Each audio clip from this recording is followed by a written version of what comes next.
சொல்றது போக்குவரத்துனா public transport அதிகப்படுத்தணும். Free public transport, இன்னும் டிரான்ஸ்போர்ட் சிஸ்டம் அதிகப்படுத்தணும். என்னுடைய கான்செப்ட் பஸ் ஃப்ரீயா பண்ணிடுங்க. ஆனா பஸ் இன்னைக்கு 3500 பஸ் தான் இருக்கு. இது 8000 பஸ்ஸா இன்க்ரீஸ் பண்ணுங்க. அந்த பஸ்ஸஸ்லாம் நல்ல குவாலிட்டி பஸ் கொடுங்க, ஃப்ரீக்வன்சி கொடுங்க. ஒரு உதாரணம் நான் சொல்றது வந்து, இப்போ சென்னையில் எடுத்துக்கிட்டீங்கன்னா 75 விழுக்காடு ரோட்ல போறவங்க வந்து கார்ல போயிட்டு இருக்காங்க. அல்ல, அதாவது ரோட் ஸ்பேஸ் வந்து பாத்தீங்கன்னா 75% ரோட் ஸ்பேஸ் வந்து ஆக்கியபைட் பை கார். அந்த கார்ல போறது வந்து 25% மக்கள் தான் போறாங்க. ஆனா ரோட்ல 75% ஸ்பேஸ் ஆக்குபை பண்றாங்க. பஸ்ல போறவங்க 25% ஸ்பேஸ் ஆக்குபை பண்றாங்க.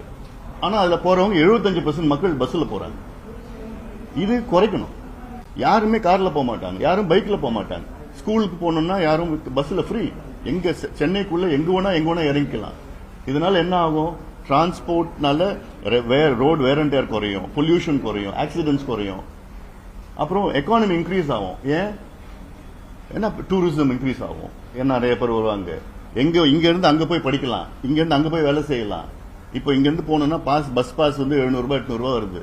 ஃப்ரீ பண்ணிட்டுன்னா அந்த 700 மிச்சப்படுத்தலாம். எங்கேயாவது மார்க்கெட் போனோம்னா பஸ்ல போவாங்க. ஸோ எல்லாமே குறையும். இது ஒரு பாலிசியா, இது மாதிரி நிறைய பாலிசிஸ் இருக்கு.